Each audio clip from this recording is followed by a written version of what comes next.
Hello everyone, Kylie the teacher here, Stampin Up Demonstrator in Australia with you today. And we've decided our topic today is talking about being motivated and staying motivated too. It's actually a really good topic. We'll just wait for a couple more people to jump in because I know there was quite a few that were hoping to come live. And there's always something to do in the background here. I've got my laptop with me. I'm just organising our tutorial bundle for the month and suddenly realised I haven't done the pictures for it. So I was like, oh my goodness, I need to do the pictures. Hello, we've got a few joining us. Come on in. I'm just waiting for it all to go around cyberspace and tell everyone that I've gone live. I'm still utilising my my time though, and I'm making sure that I do the tutorial bundle that's just gone live today for November. How many we've got in here? Just one so far. It might be a quiet one. Everyone can catch up on the video later. I won't leave it too long because I know all of your time is very precious as demonstrators. I know what it's like. All right, so let's get into it. I've got some really good tips for you today and a little bit of my own experience as well of what has helped me to be motivated. Hello, Michelle. I'm glad you've joined me. Yes, I think motivation's a really challenging thing, especially when you talk to business owners. Majority of them say that being like it's great being your own boss, but at times it's very hard to stay self-motivated. So it's not just having motivation, but motivating yourself. And that's been something that I've had to work on. Hi, Melody. Everyone seems to be getting the notification now. That's good. We're all jumping in. Excellent. Alison Okamitsu's here. I was just putting your picture up. I realised I hadn't done the sneak peeks, Alison, for our tutorial bundle. As soon as this finishes, I promise I'll do it. Yeah, we all need a bit of a pep talk. We need a bit of motivation talking. So I think what has helped me, and this is just my own personal experience, obviously it's going to be different for everyone. That's very nice of you to drop by and say hi. Thanks, Alison. Yeah, big oops. Can't believe I forgot the pictures. Yeah, we will say no more. So something that has helped me to stay motivated as a demonstrator, and I think the interesting thing about with Stampin' Up or any business that you do is in order to get the big goals reached, it's broken up into little goals as well. Oh, that's fine, Elaine. Whatever you can get. If you want to watch the video later, that's all fine. She's in between patients again. Hard at work.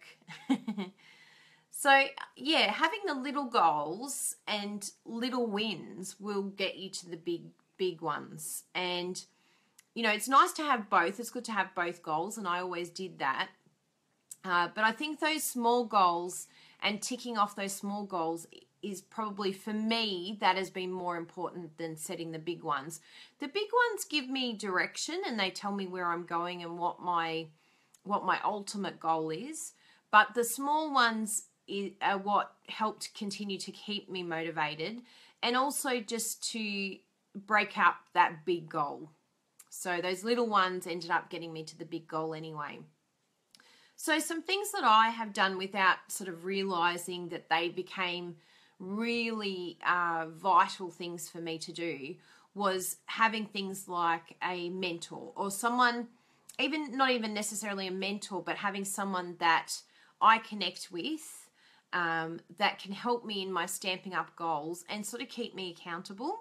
So kind of like a personal trainer, but yeah, being able to throw off ideas from each other and also, you know, having someone to give you a little bit of a push.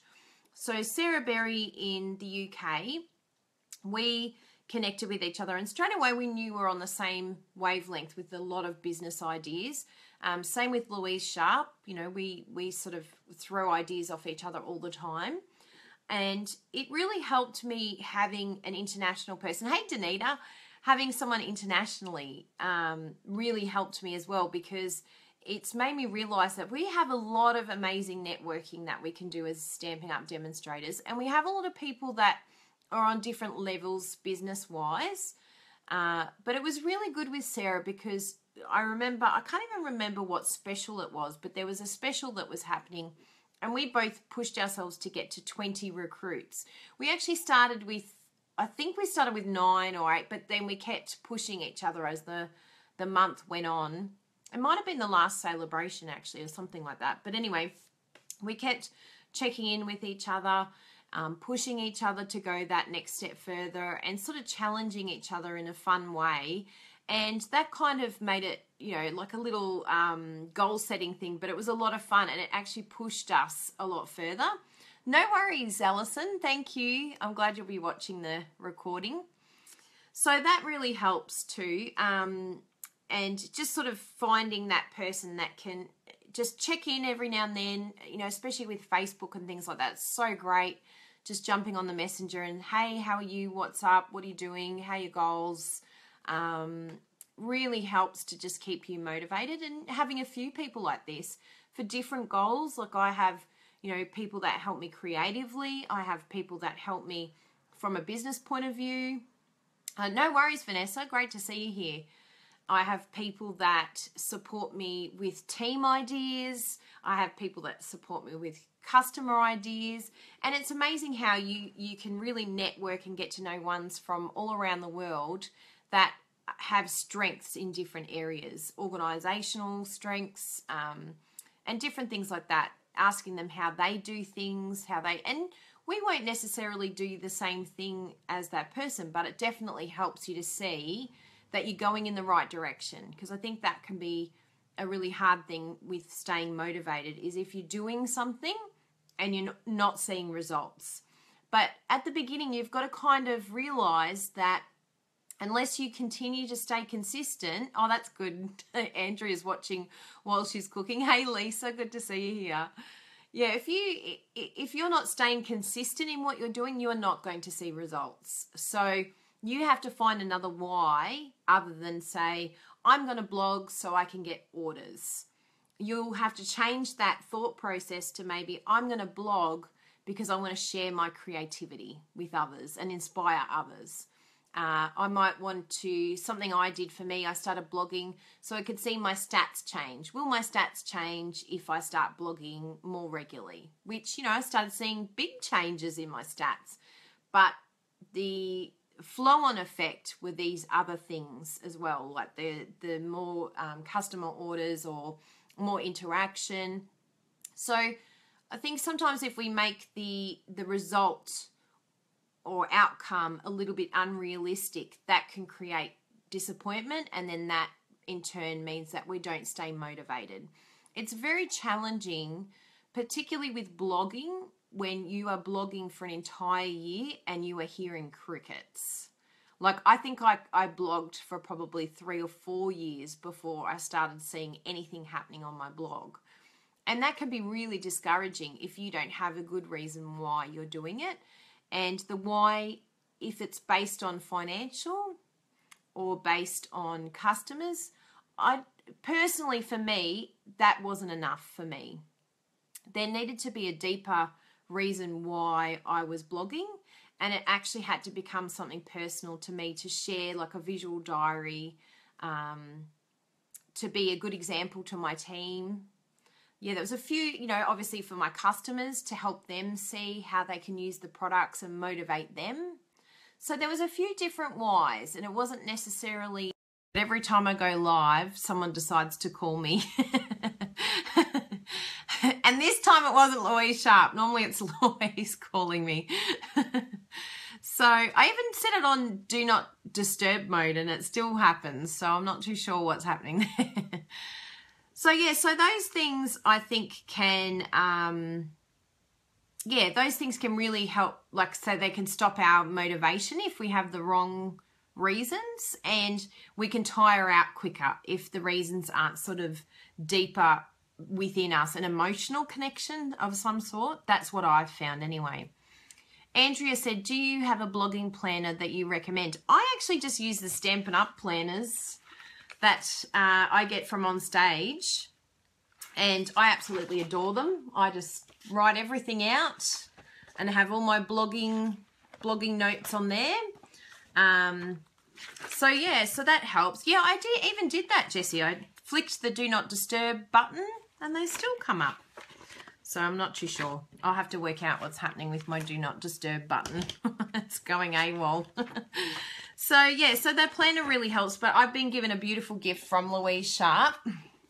So this is going to be my amazing journal for next year, because I do love the On Stage planners. Absolutely adore them. However, I find it a little bit difficult when I get closer to On Stage coming and I'm running out of months ahead. I do like to plan ahead, and I need to plan ahead to keep me motivated and to keep me blogging. And that's actually an interesting question, Andrea, because I create blog hops, I create team highlights, I create all these different things that need to be scheduled ahead of time. And because I'm not an organized person, I know that that is one of my weaknesses, that unless someone is reliant upon me, then I find it very difficult to be self-motivated.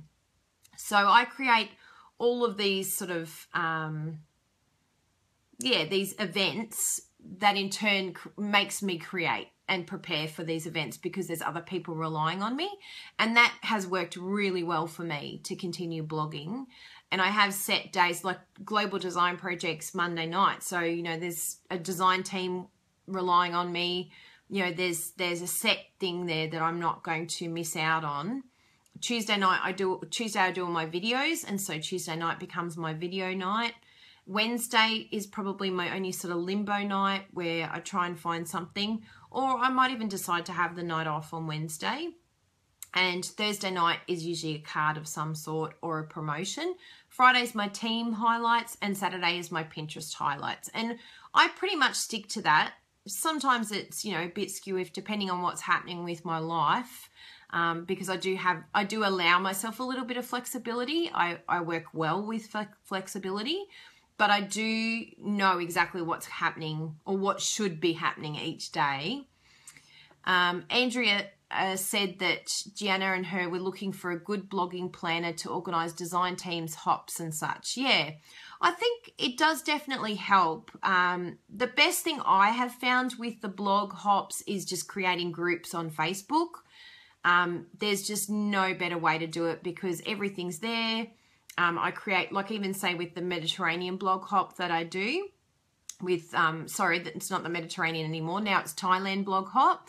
I have the group page, and then it's so brilliant because I just set up the events within Facebook, and then that reminds all of us, including myself, when the event is coming up. I have all the links that we need, everything, all the information that is in that group. And it just is so much better than going to anywhere external. It's better than a diary. In the diary, I'll just have, you know, what the event is and when it is and the timing that I need to keep an eye on.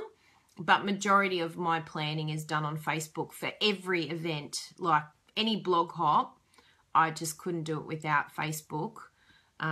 So even my team blogging, we have a separate page for our bloggers within the team that they can join. And we have events that are based within that group. And same with any of the, like the tutorial bundle group, we plan on Facebook. The Thailand blog hop, it's a Facebook group. So that has helped a lot with keeping me on track as well, and just putting everything all together, keeping it really neat and tidy, because yeah, if I just wrote everything down, it would be chaos. I would have no idea who's hopping where. I'm like, who was on that blog hop again?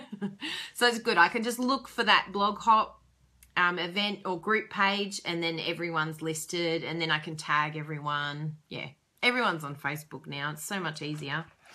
So there's some little tips. So the mentor or, you know, support person, think about someone who might be from a different market that you connect with or that you've talked to on Facebook, and just ask them if they'd like to sort of push push each other.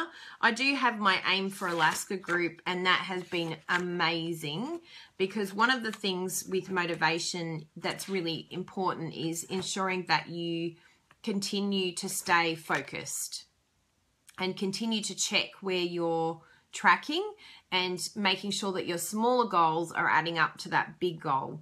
And so for some of the girls that are on the Aim for Alaska group, and guys, actually there's a few guys on there too, Bruno included, he's done a really amazing, he did a talk the other night and it was so fantastic about how to get your husband or your partner to support you more, and his experience with me starting. He was actually a lot nicer to me than I expected, because I was a bit out of balance when I first started. I think we're all a bit like that. We all go a bit crazy when we first start something we're excited about. But he had some really amazing tips, and so that's all in my Aim for Alaska group. Yeah, it was a really good video. I was really impressed with it. So yeah, all that's on there. And you know, that's sort of a similar thing in that we're all supporting each other in that group and cheering each other on. And there's no pressure to actually get the trip, but it's just setting ourselves up that if we don't get Alaska, we will be able to get another one. But just keeping track on things and you know, making sure, yeah, Joanne, you get to join no charge, free, because you're in my team. So I'll send you the link for that one. Actually, I'll put the link up here when I finish so that you can, anyone who wants to see the Aim for Alaska details, they can see it. But, you know, that again is, for me, it's not necessarily me telling everyone what to do, but, you know, it's like what Stampin' Up does for me with my mentoring calls. It's asking the right questions and keeping you accountable, and also keeping you on track and making you step back and see the bigger picture. Like, why am I doing this? Like, why am I blogging every week? What is my purpose? And what is it? What do I want it to result in? So yeah, it's a really, really good group and really good way to look at it. So something else that the planners we spoke about, so Tracy already brought that up. And also what I really liked too is that our goals can change. So with me, when I first started Stampin' Up, my goal was to get as much craft product as I possibly could get without having to ask Bruno for money. Like, I just didn't want to. Yeah, there's Chloe just asked me about the Stampin' Up mentoring. It's like the business development calls, I think they're called. So once you reach Gold Elite, you get given a phone call every 2 weeks from Stampin' Up. If you want to opt in, you don't have to do it, but I love them. They're so good at keeping me motivated, and Claire Langsford does my calls, and she's just brilliant. She, you know, uses the, I'm not sure where it's from actually. What's the book called? It might be, yeah, I'll have to have a look, but there's one of the books. I think it's Crucial Conversation that it's based on, maybe. But anyway, one of the books that we were given from Stampin' Up, it just is based on the questions in that, you know, what's going to prevent you from achieving it. And yeah, it's really good. Like, I really love the system and it works for me. No problems, Angela. Hopefully you can watch the recording. Her internet's playing up. So I think that goals do change. My first one was, you know, to get craft without having to dip into the family income, so that then, you know, I can get craft without feeling guilty or feel like we've had to eat baked beans tonight because I've spent too much money. So that's where it began. And then the goals change, you know, then it suddenly became, oh, maybe I could make a little bit of extra money for the family. And that's while I was working. And then all of a sudden my job was awful and I was hating it. And suddenly my focus changed, and I thought, I really need this to become my income. I need this to be a part-time wage and to be the same money that I was earning at this clinic. I needed Stampin' Up. So it really made me step up. I think sort of putting myself in under a pressured situation, like as scary as it was, because I quit my job, and as scary as it was, oh good, thank you. I'm so glad Darla, she just shared this with her team. Please, anyone, share these videos with your team if you think it's going to help them. I have done a lot of training with different teams, and I've also asked people to come and do training for me, and my team love hearing from someone else. They're sick of my voice. Well, I think they are. They hear me blab too much. But it is nice to hear it from a different person. I think it just sort of, even though they've heard it before, it just backs up what you're saying, and just hearing it from someone else, sometimes just they can relate to it a little bit better. So yeah, please share with your team. If it helps your teams, I'd be very happy. And I think you can subscribe to videos too. I have to work out, I think when the video ends, somehow you can subscribe to my videos. So yeah, if you see the subscribe button, you can click on that. Oh, Jessie, you're a winner. You're top of the class.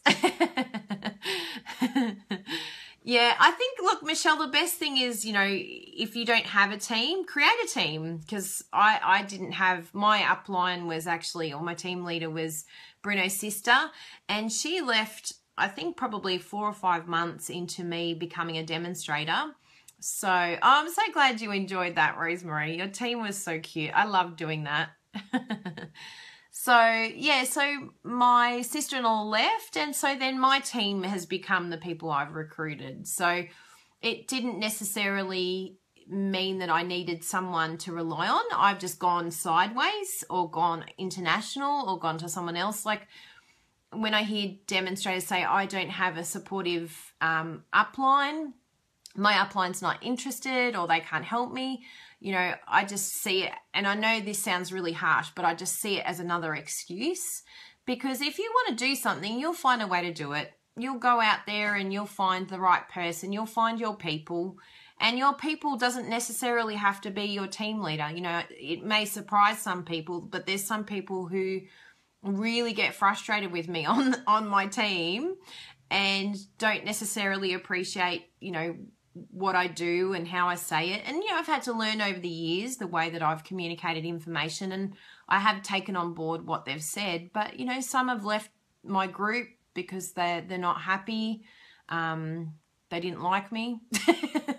And, you know, that it happens, you know, it's sad when it does, but I've had to realize over the years that sometimes it says more about the other person than it does about yourself. And you're not going to be able to please everyone. You know, we've got families, we've got big teams, we've got customers, you know, we've got other responsibilities in our life. You know, I've got to cook and clean, you know, life happens. And so you're not always going to get everything perfect. And your team leader is the same. They're not always going to get everything perfect. But I think the key is that we're just trying, and we're working between, you know, our families. Michelle, not like, how could that be? Yes, there was a number of people that have left my team because I don't like my team. That's okay. I'm cool with that. I didn't fit what they needed. And I understand that. You know, I understand that some people need maybe face-to-face, or, you know, that they were hurt by something I said or did, you know, accidentally. And these things happen, you know, we're not perfect. And I definitely have learned and grown from those situations. Like I could have let it be a discouragement to me and let it pull me down. And, you know, it did change the environment of my team a few years ago. But, you know, I used, and that was one of my points, is using failure or setbacks, or even, you know, difficult situations as a basis for improvement. And, you know, things happen in life where you can disappoint other people, or you fail in some area. But instead of letting it just swallow you up and pull you down and pull you completely out of the race, which it could have done back then. It was a really tough time for me back then. But instead of it pulling me back, I learnt from it. And I think my team became a lot stronger from the situation. You know, there was a lot of things that I needed to learn. I needed to learn to be a little bit more assertive. I needed to learn to set boundaries. Because sometimes we can give too much of ourselves, and that's not good either. So yeah, it's definitely, as your team changes, you have to change, you have to adapt as your team grows. I've got over 90 people in my first level, and I think there's around over 200 anyway in the full team. And that's constantly growing. You know, we're always adding more to the team. So there's only so much that we can do individually. And, you know, the team are very, very understanding, and they're very good. And they know that if they send me a Facebook message that I will get back to them. It may not be instant. But, you know, I have my little boundaries, and they're very respectful of those boundaries too, which is awesome. You know, we work well as a team, and it's all to do with communicating well too. So yeah, so definitely don't think that if you don't have a supportive upline, or you don't have an upline that you necessarily gel with, just go find your people. Find people that are going to support you in your business, and, you know, don't let it be a reason to not move forward. Because, you know, I do have now Sue Maddox, who was above my sister-in-law, and she's brilliant. You know, I can just throw ideas off her here and there. But it's not like when you get to a level where you're an independent Stampin' Up demonstrator anyway. So it's our own business. You know, we shouldn't think that our success is dependent on who we join with. You know, yes, it's great if we get extra support, but if we eventually want to become leaders, then we need to learn how to be a leader rather than someone who's expecting someone to help us. We have to be willing to step up and think, who am I going to help? And that can begin right away. You know, there's so many demonstrators around the world that we can help and support and encourage. Go on blogs, give them comments, give them love. There's so many ways that we can help one another. And that's a really great start to building a good team, because being a leader is more about giving than it is receiving. Definitely. You have to be willing to sacrifice quite a bit too. But one good thing is making sure that you reward yourself as well, and you don't be too hard on yourself, and maintaining balance. Those things really help with motivation. And it's very, very difficult. Balance is something that's so, so challenging, and it's constantly reviewing daily, sometimes even, you know, looking at the time, you know, every half hour I need to look at what's happening. You know, I've got an appointment at 1:30, then I've got another appointment straight after that. And, you know, you've got to be scheduled. You've got to know what's happening, but you've also got to make sure that you take time out, because a job like this, particularly with people, can end up becoming your whole life. Your whole existence is answering people and messaging people. And so you do have to set boundaries and know when your work time is, and try and stick within that. And that helps a lot. And another really good thing that I have found keeps me motivated is looking at TED Talks. There's so many brilliant TED Talks that are very inspiring, and not necessarily even business related, just amazing human beings that have done incredible things for other human beings. It also helps you to realize your, not to belittle yourself, but your insignificance, really. You know, if you ever think too much of yourself, you know, just go and look out in the wider world, and you realize that there's some incredible things going on that people have achieved in their life and that are achieving. And so I find, like, there was one talk that I watched, and I think I'm pretty sure she had, she was missing a limb or something like that. But anyway, she crossed a channel, and it was her story of her getting through one of the channels in the United Kingdom. And it was just like unbelievable how she achieved it at the age she did, and what she did to get there, and mentally what she did. If you just Google it, Michelle, just Google TED Talks, and it's basically, I think it's like technology, education, something like that. It's something, stands for something like that. But I'll actually have a look here, TED Talks. But there's so many brilliant ones. If you can look up even Simon Sinek, he was one of my favorites, and he has one about why. What is your why, or something like that, and why in business. And oh my goodness, it's just such a brilliant talk. So, you know, just jump on places like that, and they will give you some really great motivation to sort of learn, progress in your leadership skills, and help you to get to that, you know, next business level. So it's got here TED.com. So it's just TED.com. And then it's got talks. It says ideas worth spreading. I don't know what. Technology, entertainment, and design. There you go. That's what TED stands for. So just go there. There's talks about business, but there's talks on everything. I've watched so many interesting little short videos on there. They're incredible. And, you know, little things like Marie Forleo. She does business talks usually every couple of weeks. Ariana Huffington, she started the Huffington Post. She's got some brilliant books, and she did an interview with Marie Forleo. Dale Carnegie, the How to Win Friends and Influence People, is just like a must read. Alan Fine, he's like the multi-level marketing guru, and he has some brilliant, I think that one's, you already know how to be great. So just educate yourself, you know, get business savvy. If it's not something that's natural to you, you know, it's good just to pick up little points from other places. Even in Australia here we have Boost Juice. She's starting to branch out. But even I forget, is it Janine? Yeah, I think Janine is her name, that started Boost Juice. Even her story is incredible. I loved her book, and it was called The Accidental Entrepreneur.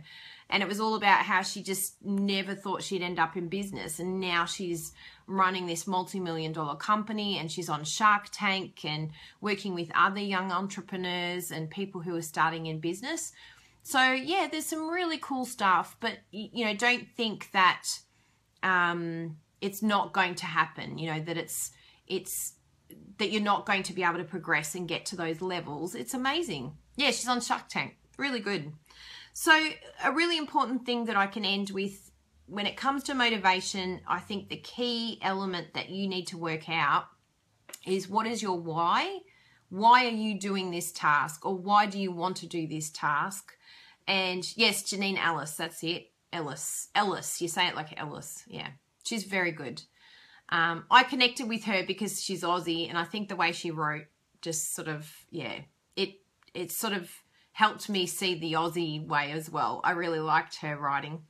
But, you know, find things, go to the library, go look for different things, and, you know, don't, like, just skim read through things. Don't get too caught up in it. Don't get bogged down with too much information, because then you won't move forward. But just write a couple of notes, like if I'm on a plane or something like that, that's what I read, so that I can take some notes or highlight the book and apply it in my business and see where I can actually apply it. And they have helped me tremendously. So, and even other demonstrators, you know, that have helped me as well, their tips. So just keep learning, keep growing. So much of this industry and motivation is to do with emotions and how we feel and what we're learning about ourselves that will then create success. It's not anything external. You know, there's obviously things that we do externally that help our business, but, you know, if we are a giving person, if we have, you know, humility, if we have good qualities, all of these are going to help us to become a better salesperson, a better team leader, you know, so many other areas. Give, you know, great customer service, bend over backwards for our customers. If we think a customer is just so annoying, and, you know, all of them are annoying me, you know, we've got to adjust our thinking and be like, oh my goodness, these people are like treasured gold. How can I look after them so that they stay with me? And it means sacrificing a little bit of you. But obviously within balance, and find your balance. So I really hope those little points will help you with your motivation.